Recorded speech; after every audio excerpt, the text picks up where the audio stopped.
let me know if this sounds familiar. You find yourself at a chaotic airport, exhausted from travel, and spot a flashy airport lounge that could be the perfect place to relax and recharge. And you're pretty sure that you get access to it through one of your credit cards or maybe some airline status that you have. So you confidently stroll up to the front desk, present your boarding pass, only to be told, No! I thought I had access to the lounge. No! yeah, we've all been there. So consider this video your ultimate guide to airport lounges, including different types of lounges and lounge membership programs, including ones that you can earn for free with certain credit cards, which lounges are best and which ones you should probably avoid altogether, and of course, how to get access to make your next travel day a little less chaotic. As you can imagine, we're gonna cover a lot of ground in today's video. So I'll leave detailed timestamps on the video timeline if you wanna go back to any specific lounge program, and I'll also link below to the detailed guides we have over on Daily Drop for each lounge program that we're gonna discuss today. But let's start by covering some of the basics of airport lounges. First of all, there are three main types that we'll cover, including lounge networks like Priority Pass or Plaza Premium, card issuer lounges like the Centurion Lounge Network or Capital One lounges, and then of course the airline specific lounges, which in the United States would be things like Delta Sky Club, United Club lounges, or American Airlines Admirals Club. But there are tons of other airline-specific lounges all over the world, which are some of the nicest on the planet,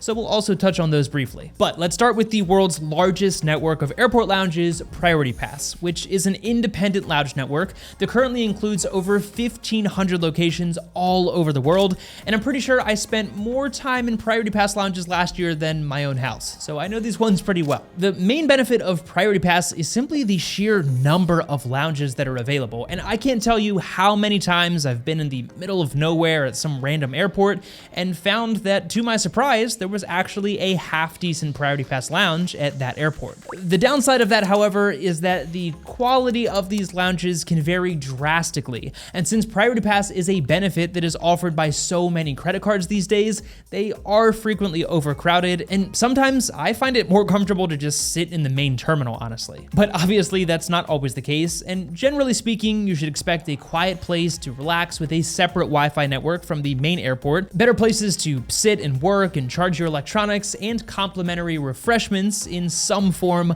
although again, quality is gonna depend on your location. I was actually just in Jamaica, for example, and stumbled upon what may have been the nicest Priority Pass lounge that I've ever visited.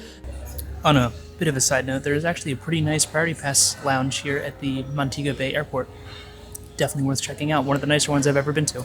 So again, you never really know what you're gonna get, and online reviews are definitely your friend. Now, in terms of access, you can either purchase a Priority Pass membership, or many premium travel credit cards these days offer a Priority Pass membership as a benefit of having that card in your wallet. Just remember that you do still have to activate your Priority Pass membership, and once you do so, you'll receive a Priority Pass membership card in the mail, and you can either present that or a digital pass along with your boarding pass in order to get access. And depending on the level of membership you have, you typically can bring 2 guests with you. The Priority Pass app is definitely your friend, not just for your digital membership card, but also to find Priority Pass locations, and there's even Priority Pass restaurants, although that is a more niche benefit that isn't offered by very many cards. But you can also access Minute Suites and Be Relaxed spas if you're into a public massage in the middle of an airport. But Priority Pass is definitely the easiest way to get widespread airport lounge access, and like I said, the cost of some of those premium credit cards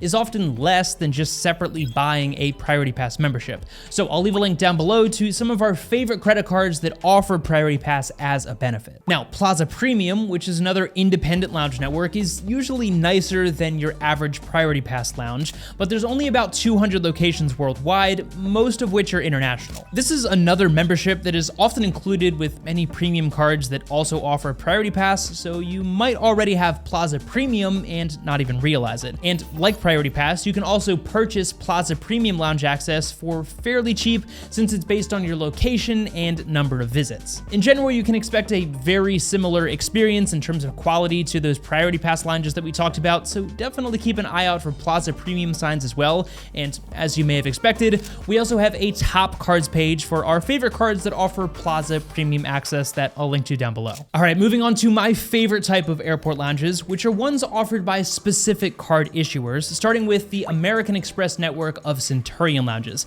And if you thought those first lounges were nice, then prepare to have your mind blown. The Centurion Lounges, and really all of the lounges that are offered by specific card providers, are going to be much more luxurious than your average Priority Pass or Plaza Premium lounge. But as a result, their networks are much smaller and access is more exclusive. For example, there's only 13 Centurion Lounges in the United States currently and 11 internationally, and you cannot purchase access to these lounges. So your only option is to carry a premium American Express or co-branded Amex credit card, not to mention the fact that unless you're spending tens of thousands of dollars per year on these cards, additional guests are usually going to cost about $50 per person per visit. Like most lounges, you typically get access up to 3 hours before departure, and you can easily pull up an access QR code through the American Express app by going to the airport lounge section under your membership tab. Despite their exclusive nature though, the Centurion Lounges are often very busy and very crowded, and you may still have to wait just to get in depending on the time of day and where you're at. But once inside, you can expect locally inspired cuisine, a premium bar that's all included, high-speed Wi-Fi, with some lounges even offering premium perks like complimentary massages and coffee bars, among other things. And I can't count how many times I had a miserable flight delay or cancellation and was saved by just being able to relax in one of these Centurion Lounges. So definitely at the top of my list personally. Similarly, Capital One followed the trend, and after launching their premium Capital One Venture X card several years ago, they unveiled their very small network of Capital One Lounges, with 4 locations at the time of recording this video and 3 new Capital One Lounges currently under construction, all in the United States. There actually happens to be a Capital One Lounge at my local airport, so I've personally spent more time in that particular lounge than any other single lounge, and just like the Centurion Lounges, you can expect things to be much nicer than your average Priority Pass or Plaza Premium lounge, with catered cuisine, fully inclusive bar, and a quiet, comfortable place to work, although these can get fairly crowded as well. With these, you simply present your Capital One Venture X card and your boarding pass up to 3 hours before departure, and you can purchase access with reduced pricing for cardholders of other Capital One credit cards. But at that rate, you're probably better off just getting the Venture X card, since it's already one of the easiest premium credit cards to justify. And lastly, in this category, there is another card provider with popular blue credit cards that has their own small network of lounges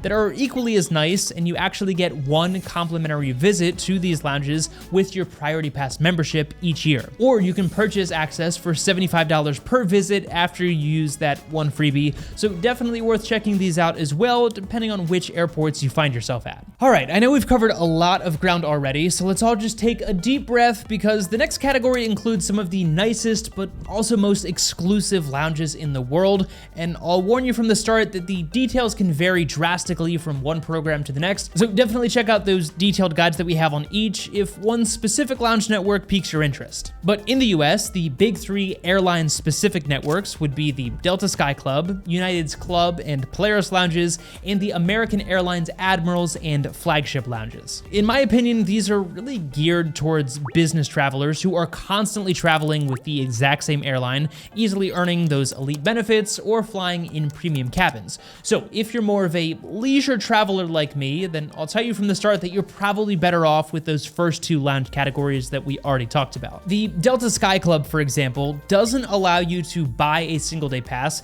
and while you can purchase a membership if you are a Delta Sky Miles Medallion member, these can be pretty expensive at nearly $1,500 per year in some cases, which in my opinion is just not worth it for the okay experience that Delta Sky Club offers. In fairness, Delta is unveiling some newer lounges with a more premium focus, but getting access is already a confusing math problem, with certain premium and co-branded credit cards giving you limited access, like the Delta Sky Miles Reserve business card, which does give you 15 visits per year, but then you've got to spend $75,000 per year or more if you want unlimited lounge access. And I don't know about you, but I'm not going to be coming anywhere close to that. Other non-co-branded cards, like the Amex Platinum that we mentioned earlier, does give you 10 visits per year, but you have to be traveling on a Delta-operated flight, and in many cases, you'd be better off going to the Centurion Lounge if you have that particular card in your wallet. If you have Delta Diamond, Platinum, or Gold status, and you're flying in a premium cabin internationally, or if you have SkyTeam Elite Plus status, and you're flying economy internationally,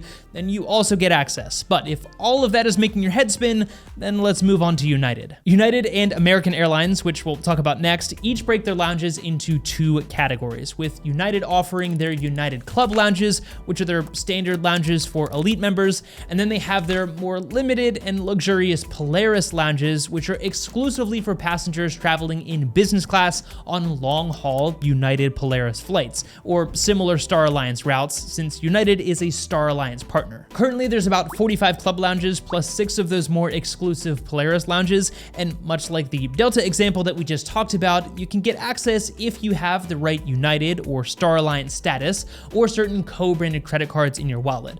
But the nice thing about United is they do allow you to purchase a day pass through the United app, so as long as you're flying with United or a Star Alliance partner, that might be your easiest option. Active duty military who are traveling in uniform also get access, which is a nice touch as well. Now, similarly, American Airlines has their standard Admiral Club lounges, plus they have their more premium flagship lounges with about 50 locations globally, including a single arrivals lounge in London, which I'm personally a huge fan of because I'm a big sucker for an arrivals lounge. Just like the previous two programs, you can buy an Admirals Club membership, but that's pretty pricey with individual plans starting around $750, or you can purchase a day pass for about $79. Co-branded cards like the City Executive World Elite MasterCard can also get your foot in the door, and the right status with American Airlines or One World Emerald and Sapphire status will also do the trick. Whew. Okay, I think we can all agree that that was a lot to cover at once, so I know I've already said it, but definitely check out those detailed lounge guides if you need a recap on any details for a specific program. The last thing worth mentioning though would be those airline-specific lounges that you'll find internationally, which are usually reserved for passengers flying in premium cabins,